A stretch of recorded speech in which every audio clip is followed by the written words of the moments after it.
mengengage siswa-siswa kita. Yang pertama, poin pentingnya adalah melibatkan mereka untuk melakukan investigasi, gitu ya. Lalu kemudian melibatkan mereka juga, memantik mereka dengan masalah-masalah atau dengan pertanyaan-pertanyaan, gitu. Jadi proyeknya kita mulai dari bagaimana siswa juga bisa menginvestigasi atau menyelidiki sesuatu, gitu ya, dari masalah yang terjadi di sekitarnya atau pertanyaan-pertanyaan dari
misi, bisa jadi kolaborasi antar kelas gitu ya. Kelas kita punya misi nih teman-teman. Misi kita adalah membuat kebun di RT 3 gitu ya, di sebelah gitu ya, dekat balai desa gitu. Nah, ini adalah misi. Anak-anak teman-teman mau terlibat nggak dalam misi membuat garden ini? Mau Bu, kayak gitu. Jadi dikelolanya adalah dari hal yang tadi sederhana, atau ngasih misi ke mereka atau tantangan kayak gitu. Atau kalau mungkin untuk kelas tinggi kita juga udah bisa ngasih terkait dengan tujuan sustainability. Kenapa sih penting adanya kebun pangan untuk daerah kita gitu ya? Atau kalau kemarin pandemi, kenapa sih kita butuh kebun pangan nih di IV gitu ya? Gitu. Oh, ternyata bukan kesulitan makan, sehingga kenapa nggak kita coba gitu ya bikin sayuran-sayuran sendiri? Kan kemarin rata-rata juga yang beli oleh murid gitu ya. Gitu. Jadi kayak kita ngasih tujuan gitu ya, bagaimana kedepannya hal ini atau community garden ini nanti bisa berkembang dan sustain gitu di komunitas kita, bisa di sekolah atau di RT atau di desa kita seperti itu. Jadi itu yang kebayang apa yang harus dilakukan gitu ya teman-teman. Oke. Nah, ya. Oke. Lalu yang kedua, prinsip yang kedua adalah melibatkan siswa secara aktif. Nah, kira-kira kalau proyeknya garden project tadi, apa yang bisa kita lakukan untuk melibatkan siswa kita secara aktif? Apa yang teman-teman bayangkan? Tujuan definisinya adalah mereka bisa aktif mulai dari perencanaan, bahkan mengimplementasikan sampai mengevaluasi proyek itu sendiri. Tujuannya adalah memupuk kemandirian anak-anak gitu ya, memupuk tanggung jawabnya, dan dia merasa bahwa proyek ini memang proyek yang dari diri mereka gitu ya, dan mereka merasa ini memang proyek dari saya, bukan tugas guru saya gitu ya. Apa yang teman-teman akan lakukan? Semisal sudah dikasih misi, sudah ditanyakan pertanyaan tematik, terus nanti biasanya itu ada anak, Miss saya mau tanam kecambah ya, saya mau kampung, biasanya itu udah berbagi tim-timnya atau apa yang mereka pernah lihat di sebelumnya, terus mungkin mereka biasanya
bisa jadi 1 tahun, 2 semester, jadi berkelanjutan. Selama itu ya silakan. Jadi memang kembalikan ke gurunya dan anak-anaknya. Oke, jadi dari segi waktu dan di setting, dari segi tanamannya yang mungkin juga tidak terlalu lama gitu ya menunggunya. Ya, misalnya kalau kayak anak-anak mau, kalau nanam buah juga bisa nggak ya, Miss? Kayak gitu ya, nanam alpukat gitu misalnya. Ya kan mungkin butuh waktu yang sampai bertahun-tahun gitu ya. Kalau saya kan mungkin beberapa bulan, 1 tahun gitu ya paling lama gitu. Jadi riset sama memang kita mengalokasikan proyek ini memang butuh waktu yang lama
biar nanti udah nggak ada PR.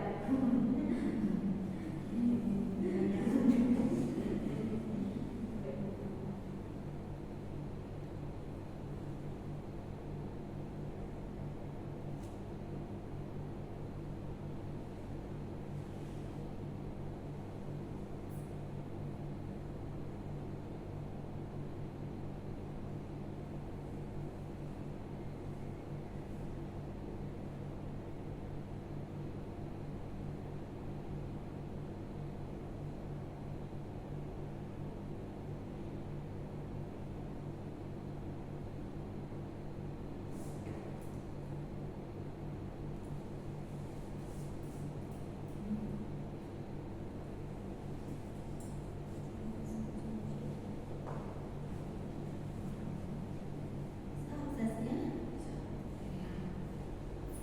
di sini kalau mau nambahin challenge yang mungkin muncul lagi boleh.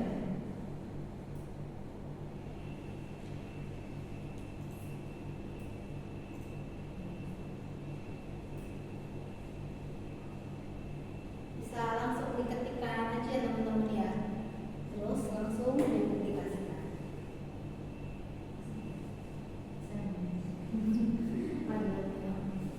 Harus download panel dulu.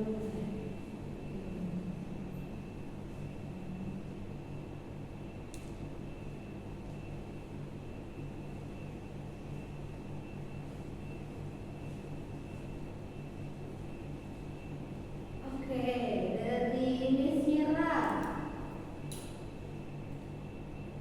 Kalau itu penilaiannya lebih kompleks ya, lebih luas ya Miss ya. Jadi memang kita perlu menggunakan penilaian dengan rubrik-rubrik tertentu, misalnya tertentu, misalnya kayak ini seperti yang saya sampaikan, prosesnya, terus kolaborasinya seperti apa, kreativitasnya seperti apa, dan hasil akhirnya. Jadi ketika melakukan proyek memang untuk penilaiannya kan secara keseluruhan fokus lebih luas. Ya, betul Miss Mira. Langsung kepikiran asesmennya nanti gimana Iya, gitu ya. iya. Betul banget. Jadi di dalam asesmennya bahkan nggak hanya hasil akhirnya gitu ya, tapi kalau Miss Mira tadi juga mempertimbangkan, tadi kan kita melihat prosesnya nih, melihat mereka kolaborasinya. Jadi kita harus bikin rubrik juga gimana mereka bisa berkolaborasi dengan temennya. Terus kreativitasnya mereka apakah udah berkembang atau belum. Baru kemudian hasil akhirnya gitu ya Miss ya. Terus di setiap itu Miss Mira ngasih penekanan juga nih teman-teman kalau feedback itu harus terus diberikan gitu ya saat anak-anak mengalami kesulitan atau anak-anak mungkin stuck dalam prosesnya gitu. Oke, keren Miss Mira. Ya langsung kepikiran asesmen. Iya. Tapi sebelumnya Miss Mira nggak ada ya di asesmen, tapi di sini langsung kepikiran asesmen justru. Iya, karena apa ya, pengalaman sebelumnya Miss memang ada kegiatan proyek juga, tapi seperti itu juga kayak untuk proyek ini memang tidak gampang penilaiannya kan, di situ banyak siswa yang berkelompok, jadi kita harus memperhatikan secara detail juga dengan proses masing-masing siswa tersebut gitu. Penilaiannya jadi harus otentik ya Miss. Iya, harus otentik dan kita juga harus alokasikan waktu ya. Jadi pas waktu karena ini proyeknya juga lama, bisa jadi proyek 1 tahun gitu ya. Kita akan memberikan assessment atau observasinya itu saat-saat kapan supaya kita nggak tiba-tiba kayak